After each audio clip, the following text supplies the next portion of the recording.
আসসালামু আলাইকুম। আজকালের পক্ষ থেকে আমি সাদি মোহাম্মদ হিমেল।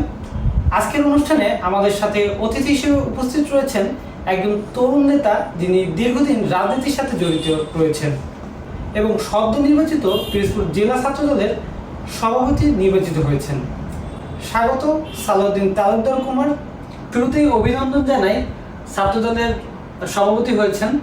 এখন বলুন, আপনি কেমন আছেন? ধন্যবাদ সাদি মোহাম্মদ হিমেল। আলহামদুলিল্লাহ আমি ভালো আছি।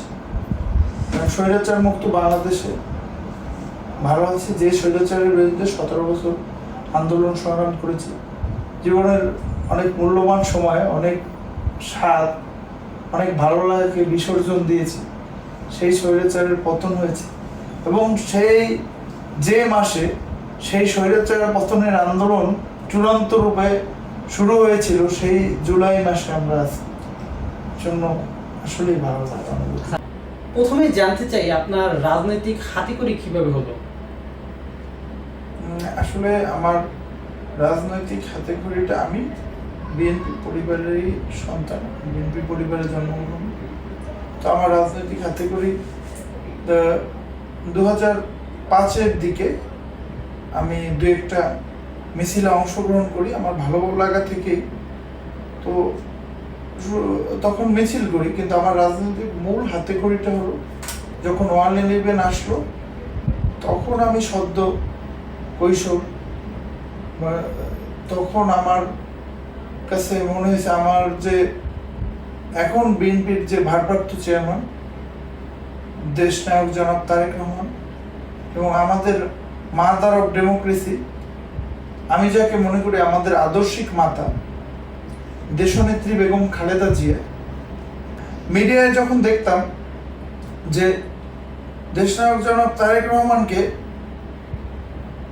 মানে পুলিশ এমনভাবে তাকে কনভয় করে করত, তাকে আদালতে যখন উঠাতো, মানে তার মুখে ফুটে উঠতো যে তার উপরে যে একটা নির্যাতনের ছাপ, সেই ছাপটা স্পষ্ট ফুটে উঠতো।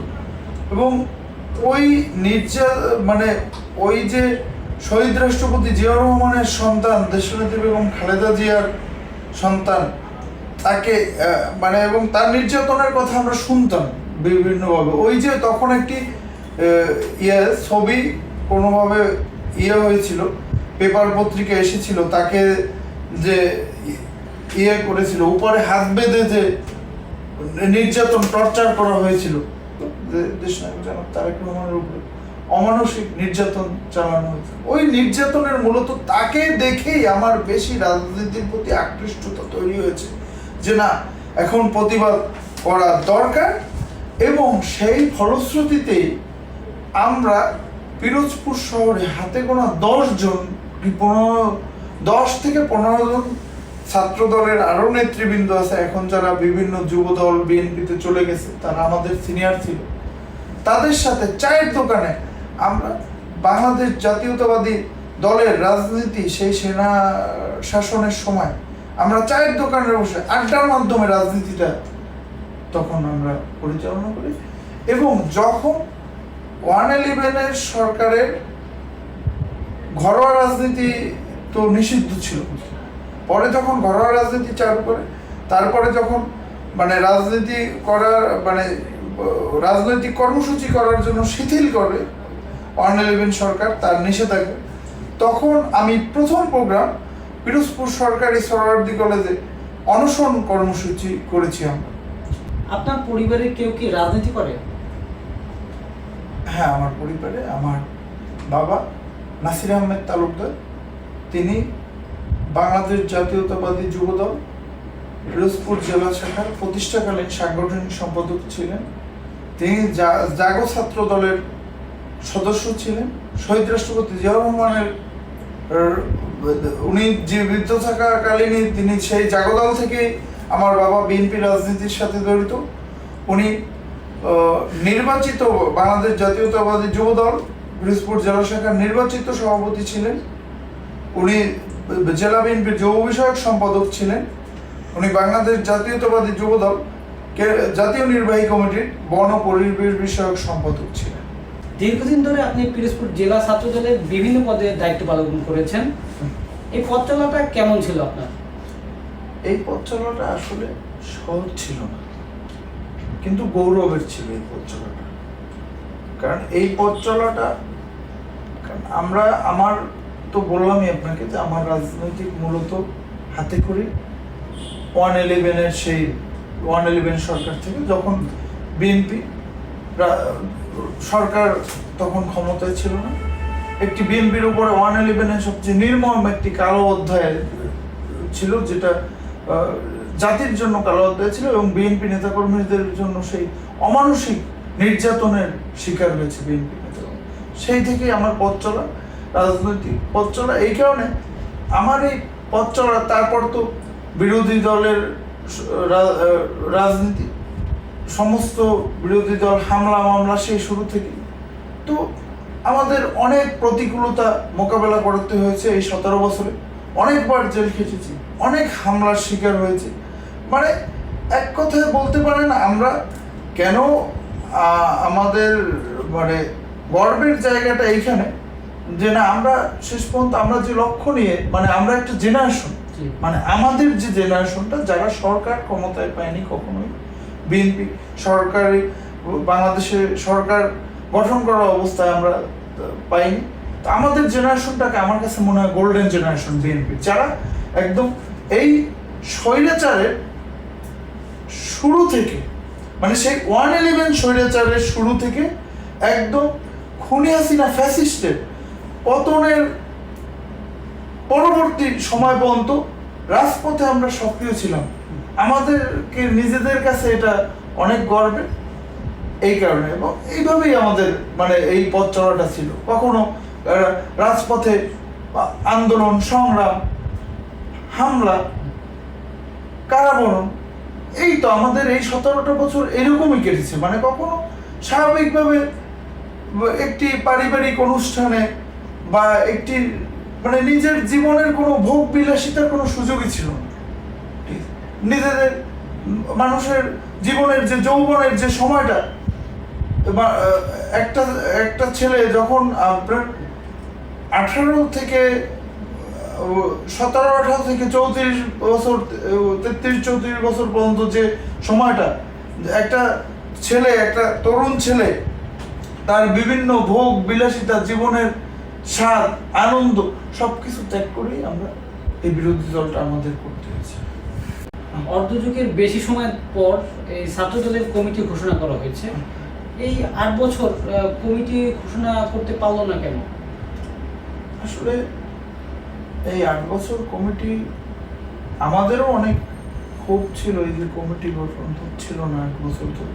কিন্তু এটা না পারার মূল কারণ হচ্ছে আমাদের দলীয় একদম জাতীয় পর্যায়ের নেতৃবৃন্দ থেকে তৃণমূলের নেতৃবৃন্দ কারোরই জীবনের কোনো স্বাভাবিকতা ছিল না। এই মানে কোনো নোটিশ ছাড়াই এই স্বৈরাচার, গ্রেপ্তার, মামলা, হামলা, এটা ছিল এই স্বৈরাচারের সরকারের রুটিন ওয়ার্ক। যার কারণে আমাদের কোনো নেতৃবৃন্দ, কেন্দ্রীয় ছাত্র দলের হয় সভাপতি বাইরে ছিল, সাধারণ সম্পাদক কারাবন্দী ছিল, সাধারণ সম্পাদক বাইরে ছিল, সভাপতি যে কারাবন্দী ছিল।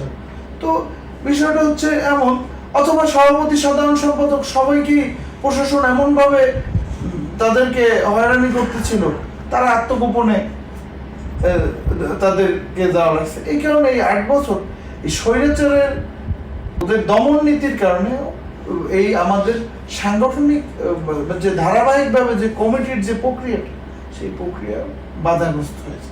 তারপরে মানে আমি আশা করি এই যে আমাদের একটি জেলা কমিটি হয়েছে সেই রাজীব ভাই, আকরাম ভাইয়ের সময়, তারপরে 3টি কেন্দ্রীয় কমিটি ভেঙেছে, 3টি কেন্দ্রীয় কমিটি হয়েছে।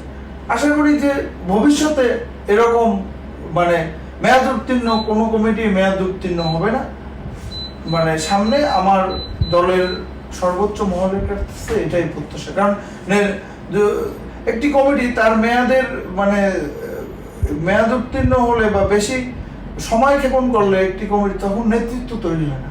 আর নেতৃত্ব তৈরি না হলে তৃণমূল থেকে ছাত্রদলে অন্তত কমিটিগুলো নিয়মিত থাকা উচিত, এই কারণে কারণ ছাত্রদল থেকে নেতৃত্বের শুরুটা হয় ছাত্রদল থেকে। তো সে ছাত্রদলে নিয়মিত কমিটি থাকলে নতুন নতুন নেতৃত্ব তৈরি হয়। গত 16 বছর বিরোধী সরকার থাকা অবস্থায় আপনি যখন ছাত্র দলের সাথে বিভিন্ন কার্যক্রম করেছেন, সেক্ষেত্রে আপনাদের কি ধরনের চ্যালেঞ্জ মোকাবেলা করতে হয়েছে? 2010 থেকেই আমি বিভিন্ন দায়িত্বে আছি এই ছাত্র দলে। আপনি কোন কোন দায়িত্বে আছেন? আমি ছিলেন 2010 থেকে আমি জেলা ছাত্র দলের আহ্বায়ক কমিটির সদস্য ছিলাম। তারপরে 2018 সালে আমি জেলা ছাত্র দলের সাংগঠনিক সম্পাদক নির্বাচিত হই এবং সর্বশেষ আমার দল আমাকে পুরস্কৃত করেছে। আমি পিরোজপুর জেলা ছাত্র দলের সর্বোচ্চ পদে আমাকে আমার দল মনোনীত করেছে জেলা ছাত্র দলের সভাপতি হিসেবে। তো বিগত এই 17 বছর আমাদেরকে স্থানীয়ভাবে, যেমন আপনার যেটা ইয়েতে মানে যেটা কেন্দ্রে যেটা এই প্রতিবন্ধকতাগুলো সম্মুখীন হতে হয় না, স্থানীয়ভাবে আমাদেরকে প্রথমেই ধরেন আমি একটি কর্মীকে মানে স্থানীয়ভাবে আমার তো স্থানে থেকেই রাজনীতিটা করতে হচ্ছে, আমাকে সবাই চেনে, আমাদের প্রত্যেকটা কর্মীকে সবাই চেনে। ওই একই স্থানে আওয়ামী লীগের প্রভাব বলয় থেকে বের করে একটি কর্মী তৈরি করতে আমাদেরকে অনেক কাঠখড় পড়ে, কারণ আওয়ামী লীগ ওই ছেলের বাড়িতে বাড়িতে গিয়ে হামলা হুমকি দিত, মানে মারধর করতো। তার অনেক সময় এই যে লোকাল যে মফস্বলের যে কর্মী, এমনও অবস্থা হয়েছে ছেলে রাজনীতি করে বাবাকে গায়ে হাত দিয়েছে বা তা লাঞ্ছিত করেছে, তাকে বিভিন্নভাবে থ্রেট দিয়েছে, হ্যাঁ, পুলিশ, আওয়ামী লীগ। তো এইগুলো মোকাবেলা করে কর্মীদেরকে আমাদের বের করতে হবে। তারপরে প্রত্যেকটা স্তরে স্তরে আমরা মিছিল মিটিং করতে গেলে মানে প্রত্যেকটা স্তরে যে এখান থেকে কর্মীরা বের হতো, আমাদের মিছিল মিটিংয়ে প্রতিনিয়ত আওয়ামী লীগ হামলা করতো, হামলা করার পর মামলা দিয়েছে। আর তৃতীয় হচ্ছে আরেকটি সবচেয়ে মানে প্রকট যে বিষয়টা আরো দেখা দিয়েছে, কারণ আমি বিএনপি করি, আমার নিজেরই এই সুযোগে, কারণ আমি জাতীয়তাবাদী দলের আদর্শের একজন সৈনিক, এটাই ওদের কাছে ছিল আমার দুর্বল পয়েন্ট। আমার ব্যক্তিগত সম্পত্তিতেও তারা দখলে নিয়ে নিয়েছে, প্রত্যেকের মানে প্রত্যেকের ঘর বাড়ি, তার ব্যবসা প্রতিষ্ঠান, ব্যক্তিগত মানুষের যে সম্পত্তি, এগুলোর উপরে আওয়ামী লীগ এই রাজনৈতিক সুবিধাটা মানে ওরা এইভাবে নিছে যে রাজনৈতিকভাবে তারা হ্যারাসমেন্ট করে কর্মীদেরকে। এই 17 বছরে আপনি কতবার হামলা মামলা এবং গ্রেপ্তার হয়েছেন? আমি 17 বছরে অগণিত বার মামলা এবং হামলার শিকার হয়েছি। আমি 17 বছরে মানে হামলা কথা মানে মিনিমাম 10 বার হামলার শিকার হয়েছি। মিছিল মিটিংয়ে হামলার হিসাব করতে গেলে আরো মানে অনেকবারই হামলার শিকার হয়েছে। আমাদের মিছিলে প্রতিনিয়ত হামলা হতো।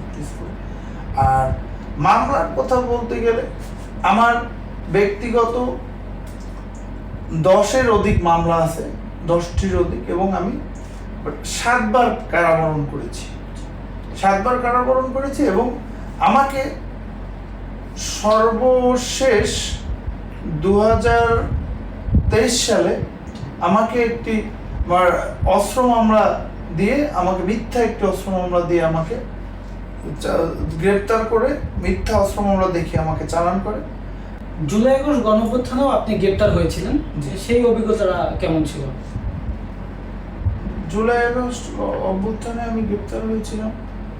জুলাই আগস্টের যে গণ অভ্যুত্থান, এইটা প্রথম থেকে সাধারণ ছাত্রছাত্রীরা একটি মানে কোটার এবং মানে মেধা এবং কোটার যে বৈষম্যের যে একটা বিষয়, এইটা নিয়ে আন্দোলন করতেছি। তবে আমাদের আন্দোলনটার একটু ডিফারেন্স। আমরা তাদের সাথে একত্রতা ঘোষণা করেই আমরা আন্দোলন করেছি। আমাদের আন্দোলনটা ছিল আমার আমার দলের এবং আমি সেটা বিভিন্ন ভিডিও ফুটেজ আছে, আপনি দেখবেন যে পিরোজপুরে 16ই জুলাই সরকারি সরোয়ার্দী কলেজ থেকে একটি মিছিল বের হয়। মিছিলটি আপনার ছাত্রলীগ মিছিলে হামলা করে। সেখানে আমাদের নিজের নির্দেশেও কিছু ছাত্র দলের ছোট ভাইরা ওই সাধারণ ছাত্রদের ব্যানারে অংশগ্রহণ করে ওই মিছিলে এবং তারা হামলার শিকার। তো যখন দেখলাম যে সাধারণ ছাত্ররা হামলার শিকার হয়েছে, তখন আমাকে 17ই জুলাই আমাদের কেন্দ্রীয় কর্মসূচি ছিল বাংলাদেশ জাতীয়তাবাদী ছাত্র দল। সেই কেন্দ্রীয় কর্মসূচি আমি আমার দলের পক্ষ থেকে পিরোজপুরে দলীয় ব্যানারে সর্বপ্রথম আমি সেই 17ই জুলাই এই সরকার পতনের জন্য এই জুলাই যোদ্ধাদের উপরে যে নির্মম ঢাকায় হামলা চালিয়েছিল ঢাকা বিশ্ববিদ্যালয় ছাত্রলীগ, তার প্রতিবাদে আমি পিরোজপুরে দলীয় ব্যানারে সর্বপ্রথম প্রতিবাদ মিছিল করি, বিক্ষোভ মিছিল সিওপি চত্বরে। ও মিছিল করে আমি ঘোষণা দেই যে এরপর থেকে সাধারণ ছাত্রছাত্রীদের পাশে তাদের সাথে একাত্মতা প্রকাশ করে তাদের সাথে জড় হয়ে পিরোজপুরকে অবরুদ্ধ করে দিত।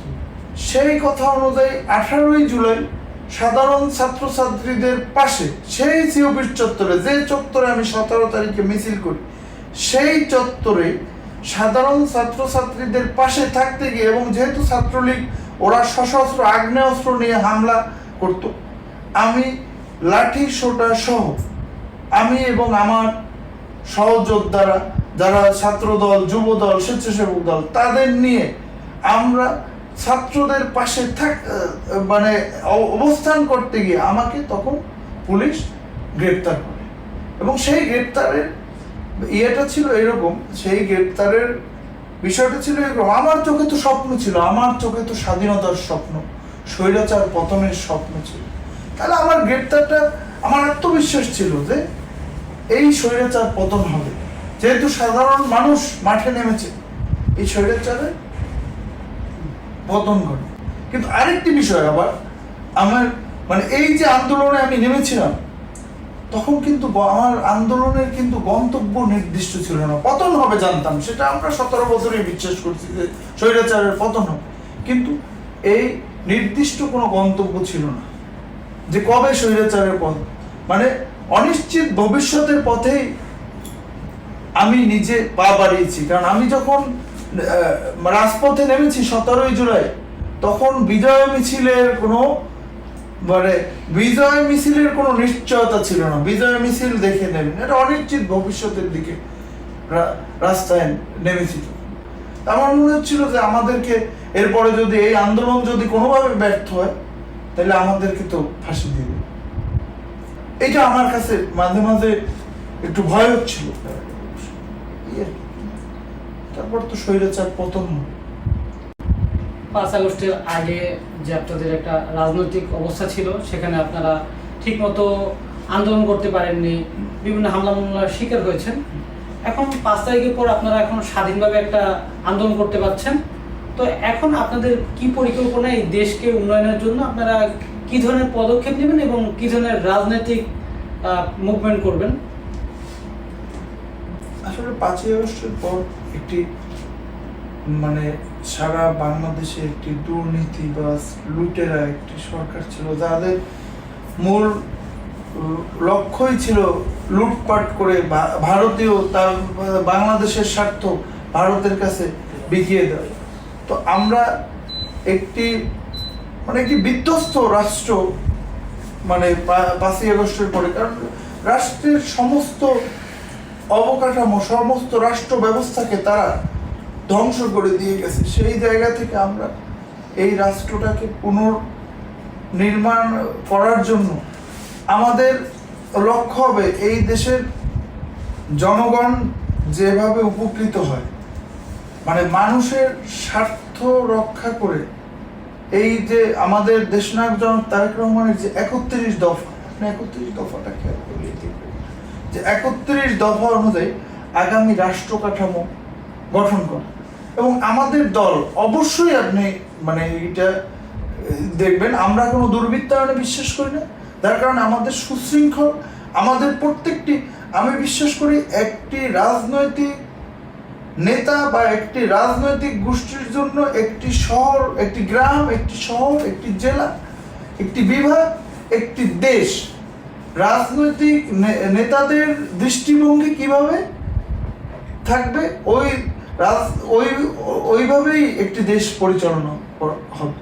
আমি মনে করি যে আমাদের নেতা দেশনায়ক জনাব তারেক রহমানের যে দৃষ্টিভঙ্গি, তাতে আমার মনে হয় এই দেশ অনেক দূর আগাবে ইনশাআল্লাহ। কারণ আমার কাছে এটা মনে হয়, তিনি আপনি দেখবেন যে কোনো দল স্বাধীনতা পরবর্তী সময়, আমার সংখ্যাটা আমি সঠিক বলতে পারবো না, তবে সর্বোচ্চ সংখ্যক হয়তো 3 থেকে 4 হাজার হবে নেতাকর্মী, যে নিজের দলের নেতৃবৃন্দ তারাও প্রত্যেকে ত্যাগী, নিবেদিত, কিন্তু তাদের 5ই আগস্টের পর হয়তো সামান্য কিছু ভুলের কারণে তাদেরকে কিন্তু দল থেকে বহিষ্কার করেছে।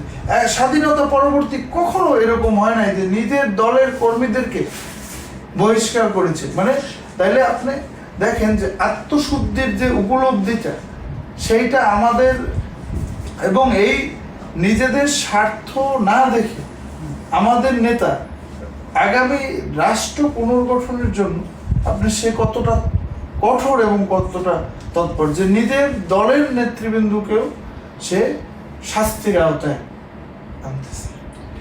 আপনি ছোটবেলা থেকে প্রথমে ছাত্রদলের একজন সাধারণ কর্মী, সেখান থেকে আস্তে আস্তে ছাত্রদলের বিভিন্ন পর্যায়ে আপনি দায়িত্ব পালন করে বর্তমানে আপনি ছাত্রদলের সভাপতি হিসেবে আছেন, দায়িত্ব পালন করছেন।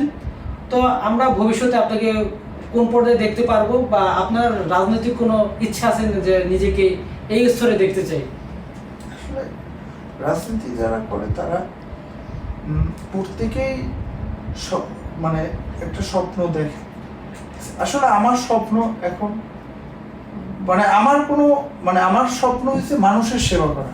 মানে আমার এর বাইরে খুব বেশি একটা স্বপ্ন নাই। দলীয় পদ পদবিও আল্লাহ রব্বুল আলমিনের ইচ্ছা, এই দল আমাকে, মানে আমি আপনার জেলা ছাত্র দলের আহ্বায়ক কমিটির যখন সদস্য হয়েছি, তখন আমি অনেক, মানে এক প্রকার বলতে গেলে আমি জেলা ছাত্র দলের আহ্বায়ক কমিটির সদস্য হয়েছি 18-19 বছর বয়সে।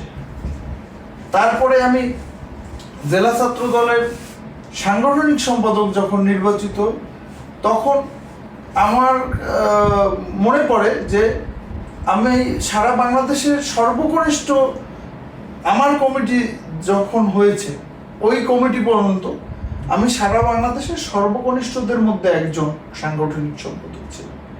তো আজকে আমার দল আমাকে ছাত্র দলের সর্বোচ্চ পরিচয়টা দিয়েছে, জেলা, এই জেলার সর্বোচ্চ পদে আমাকে বসে।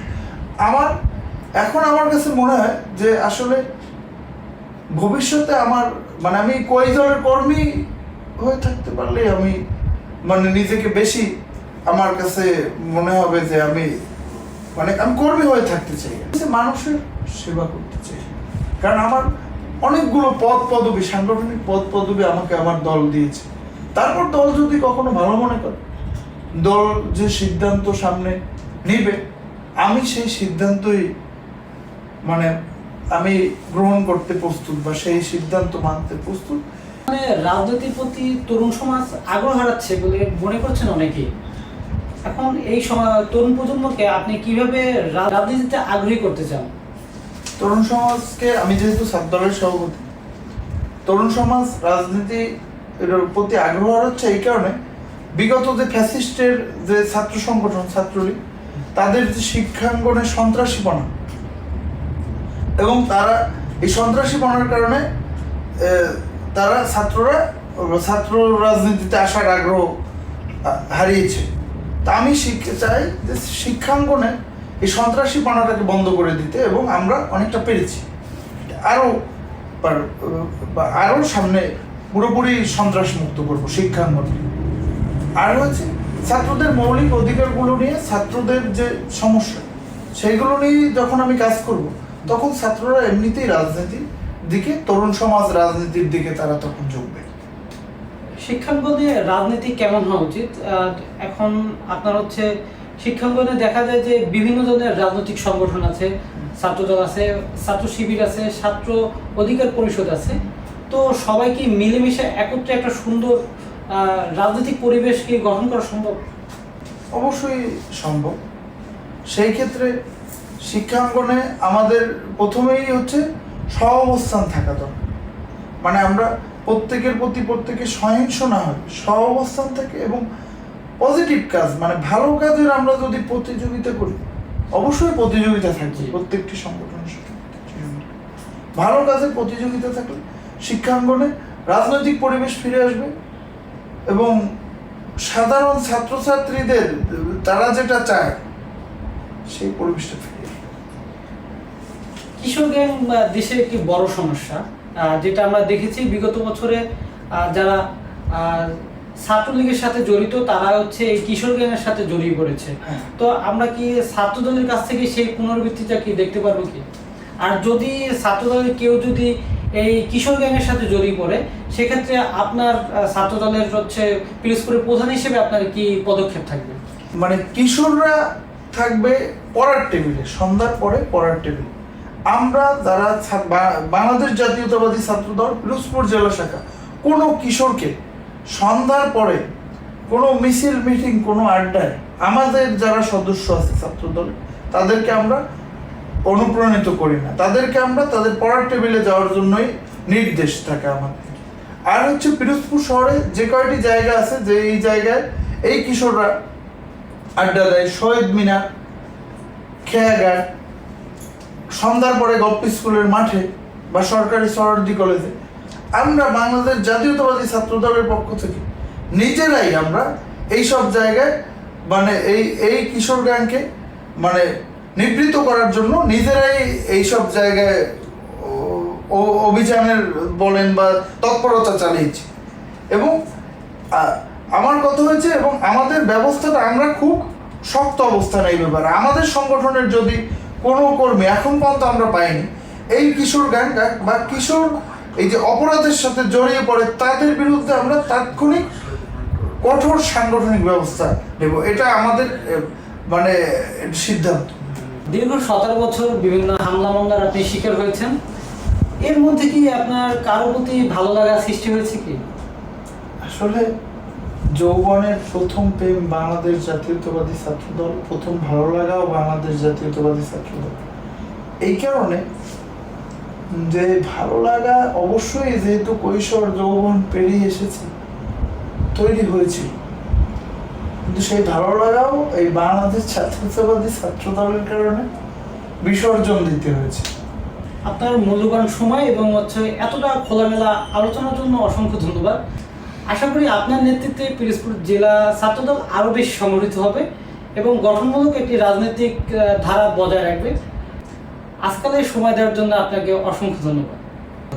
আপনাদেরকেও ধন্যবাদ এবং আজকালকেও পিরোজপুর জেলা ছাত্র দলের পক্ষ থেকে ধন্যবাদ।